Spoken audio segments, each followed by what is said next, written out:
Welcome to the Itinerant Preacher Podcast, a place that provides spiritual food and motivation for your journey on your road of life. I want you to think back to your days in school. I'm sure for most people there were some days that were full of fun and frivolity. But which days were the days that you dreaded the most? Looking back, most people will say that they dreaded the exam days, those days in which you had major tests. And those same people will also agree that these are the times that they dread most in their lives, the times when God tests us with trials and obstacles that stand in our way in this life. Just like you can't forever avoid test day in school, you can't avoid getting tested by God.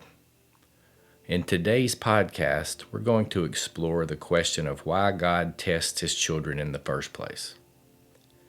Testing is at the very least a discomfort, while in some cases it's a supremely painful experience that proves to be a turning point in our lives.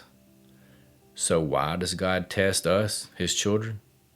Sometimes we bring it on ourselves. Many times, the trials and obstacles and hardships that we are confronted with are a direct result of our own stupidity or the consequences of our sin. Sometimes God will put obstacles and hardships upon us as a means of disciplining us for poor behavior so that we get back in line. Hebrews 12 reminds us, as it quotes a proverb, to not make light of the Lord's discipline and to not lose heart when He rebukes you, because the Lord disciplines the one He loves, and He chastens everyone He accepts as His children. But today, we're not talking about discipline. We're talking about cases where God tests us through no real fault of our own. One reason God tests us is to reveal our true character and expose what is truly in our hearts. A prime example of this is in Genesis 22, when God instructs Abraham to sacrifice his son Isaac on the altar. An instruction that seemed to go against what God had already promised Abraham about providing him a son through which he was to make a great nation. Abraham did not question God's motives, nor did he ask God how he would still fulfill his promise if he killed his son. Instead, he set out to do what God had instructed without question. Then, just as he was drawing back the dagger to kill his son on the altar, the angel of the Lord stopped his hand in mid-thrust, just as it was obvious that he had the faith to indeed go through with what God had commanded. The angel of the Lord stopped his hand and said, "Now I know that you fear God." The implication being that the angel did not know before Abraham was put to the test. We are not told in the Genesis account what was going through Abraham's mind, but we are told later in the Bible in Hebrews that he believed that if he had killed Isaac, that God would raise him from the dead, an attitude that proved an unwaveringly blind faith in his God that was revealed by his action. Of course, God knows what we're going to do before we do it, that is, if He chooses to. That fact we alluded to in another earlier podcast. But by making us physically go through the trials, besides revealing our true character, it also strengthens our character. Just like our physical muscles need resistance in order to struggle and break down so that we could get bigger and stronger, our character needs obstacles and tests and difficult times to build us up as well. How many times after almost sacrificing his son do you think that Abraham, when faced with another difficult trial, was able to gain strength and confidence by just looking back at that one successful test that he passed? I'm sure every hardship he faced after this pivotal moment paled in comparison to that test, and any time he was tempted to question God, I'm sure he replayed that in his mind and used that success to motivate him to follow God's will.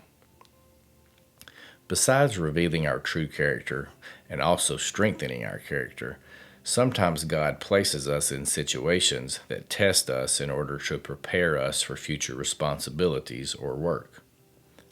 The best example of this in the Bible is Joseph, But we're going to save that example for the next episode, and we're going to do an entire podcast next time on Joseph. There's another illustration I want to look at in the New Testament with Peter. He was confronted with a test the night of Jesus' betrayal. Jesus already foretold that he would fail this test, which he surely did in true form as he denied knowing Jesus when he was confronted by the guards. This failure in his ultimate repentance prepared Peter to boldly stand before the Sanhedrin later and proclaim to all who would listen that Christ was indeed the Son of God. Tests and trials also reveal areas where we are weak and need growth or change. Just like a test you take in school or at work exposes the areas that you don't understand or the skills that you are lacking, tests in our lives reveal where we are weak. The psalmist in the 66th Psalm says in verse 10, "For you, God, tested us. You refined us as silver. You brought us into prison and laid burdens on our backs. You let people ride over our heads. We went through fire and water, but you brought us to a place of abundance." This idea of refining precious metals like silver and gold is also related in Proverbs 17 verse 3, which says, "The crucible for silver and the furnace for gold, but the Lord tests the heart." Burning precious metals in a crucible or furnace has the effect of letting the pure silver or gold settle to the bottom, while the weaker unwanted metals like copper and other undesired elements float to the surface. This dross, as it is known, is then skimmed and removed off the top, leaving the pure, refined, precious molten metal. A similar process occurs when we face crucibles in our own lives. We go through the trial by fire, and we come out the other side with our character intact and better for it, having had the negative impurities and weaknesses of our character separated and discarded by the process. Hardships and trials also serve to foster perseverance and endurance. James 1 says, "Consider it pure joy, my brothers and sisters, whenever you face trials of many kinds, because you know that the testing of your faith produces perseverance. Let perseverance finish its work so that you may be mature and complete, not lacking anything." The more you're in the trenches facing difficulties, the more you learn to trust in the Lord and endure, knowing that the end is in sight and that you will be better off when you come out the other side of the trial. And sometimes, depending on the severity of the trial, severe hardship brings about a renewed spiritual growth, much like pruning a plant spurs a renewed growth. Instead of a gradual strengthening, these tragically intense hardships are akin to cutting off a bush, so that all the energy and the nutrients go straight to enabling a new growth, which results in a stronger, more fruitful plant. In John 15, Jesus says, "I am the true vine, and my Father is the gardener. He discards every branch in me that bears no fruit, while every branch that does bear fruit he prunes, so that they will be even more fruitful." There are many real-life examples and illustrations about tests and trials, and I hope you've been thinking about the ones that you faced in your own lives. I'm sure there's been many times when you failed a test that God put before you. Hopefully there have been some that you've passed. I hope that you can take inspiration and strength from the ones that you've passed and have used the failures to identify weaknesses so that you can improve. Regardless of your age, you're almost certainly going to have tests placed before you in the future. The good students and the nerds who studied and were prepared for the exam, they did not dread the test day at all. They actually looked forward to that day because they knew that they would excel. May you have the confidence to know that the next test that is placed before you, that you're going to pass, so that God can be given the glory.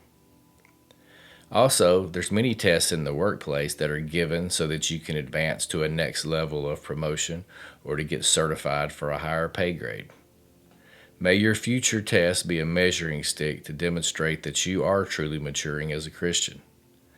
That way you can tutor others as they go through similar trials that you've passed, and you can help them through it. I hope our discussion today has been profitable to you. In our next episode, we're going to take an in-depth look at the story of Joseph, a man who faced years of trials and hardships through no fault of his own, and how God used these trials to prepare him for a leadership position that would impact the world. Once again, I hope that you will share the YouTube channel with your friends so that they too might enjoy another episode of The Itinerant Preacher. Until next time.